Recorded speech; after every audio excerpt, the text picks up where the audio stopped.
Deep breath in. Second one. Everything you got. One. Push. 3. Cavite 1st District Representative Julio Revilla and his wife, Angelica Olita Revilla, welcomed their first child, an adorable baby girl named Lauren Angela, on January 30th. On Instagram, Julio shared details about his wife's high-risk pregnancy due to an abnormality in her placenta called circumvallate placenta. Despite the pregnancy complication, Angelica was able to deliver her baby normally. However, after giving birth, Angelica almost lost her life due to excessive blood loss, which required blood transfusions to treat. Matapos ang 9 na buwang pagdadalang tao ng aking may bahay na si Angel Revilla, isang munting anghel na ibinigay na biyaya sa amin at isinilang niya ang aming baby girl, Lauren Angela Revilla.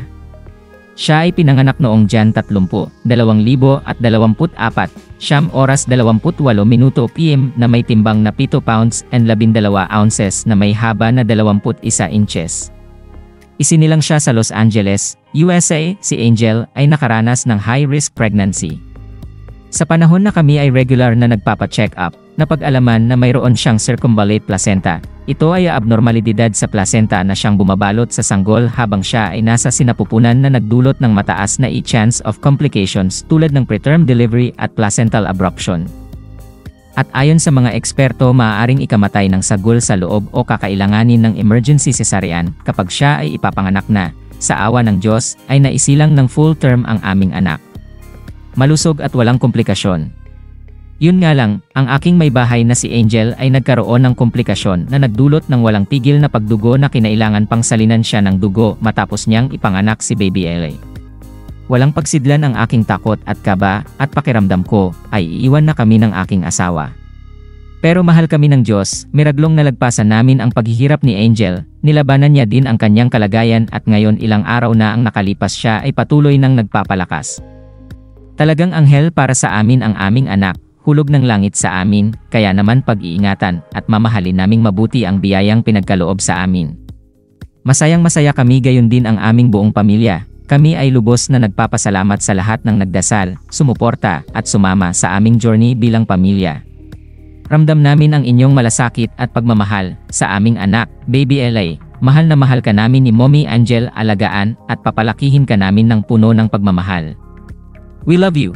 All you got, all you got. All you got, come on. 7. Push, push, push. 9. 10. Good. Third one, biggest one. Push. 1, Go. 2, 3, Go. 4, 5, 6, 7, 8, 9, 10. Amazing. Use it back on.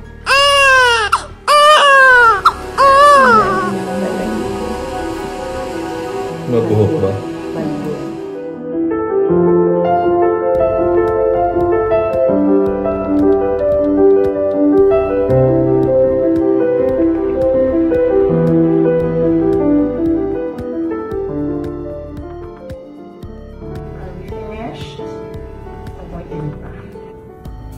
Yun!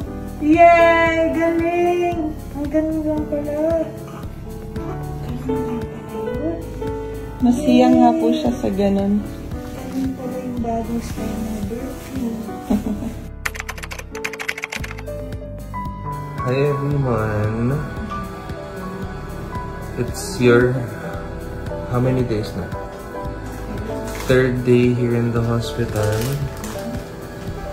Baby is fine, but mommy is still recovering. Nawalan po siya ng 2 liters ng blood. Kaya po, nanghina po si Angel. Sa totoo lang, nung time na yon, hindi ko alam kung ano yung gagawin ko. Hindi ko alam kung kay baby ako pupunta eh. Parang wala pang 30 minutes nag-push, di ba? Tapos okay na, lumabas na yung baby. Tapos after 1 hour nila mag-skin to skin, patuloy pa rin bumababa yung blood pressure ni Angel.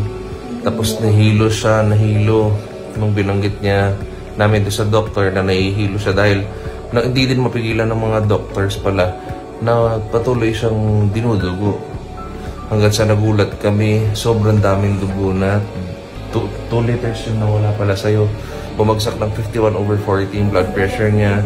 Hanggang sa hindi ko na din alam yung gagawin ko. Kumapit na lang po kami kay Lord. So ngayon, andito po kami. Magpa-blood transfusion si Angel. So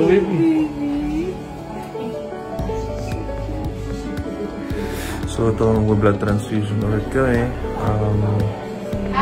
Sasalinan siya ulit ng blood. Please pray for Angel. I hope she gets better soon. Bawal daw umiyak. Hindi. Huwag kang kakay. I love you. God gave you your second life, right? We can go to bathroom room. In the first 15 minutes, she's gonna stay with you. But overall, if you get heart palpitation, get hot suddenly, sweating, any changes, right away will stop.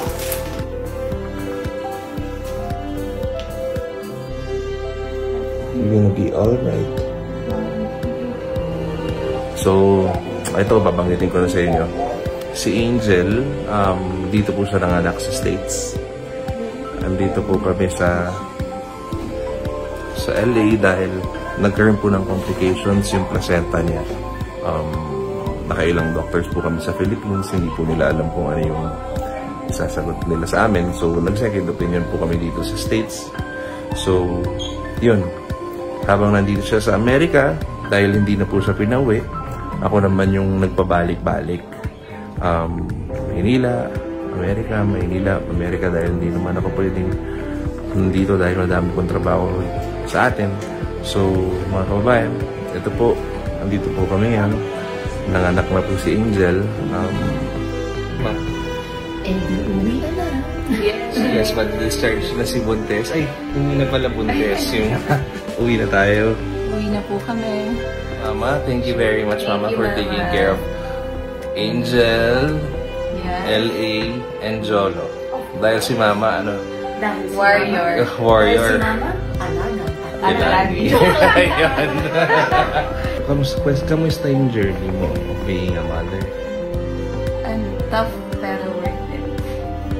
Kasi totoo lang, ang daming pinagdaanan the past few days, pero tibay ng asawa ko. Basta kapit lang kay Lord. Ano pa bang pangalan ni BBLA? Lauren Angela Alita Revilla. Ayan po ang kanyang buong pangalan. So guys, sige, later na ulit. Bye! The time has come for me to break out of the shell.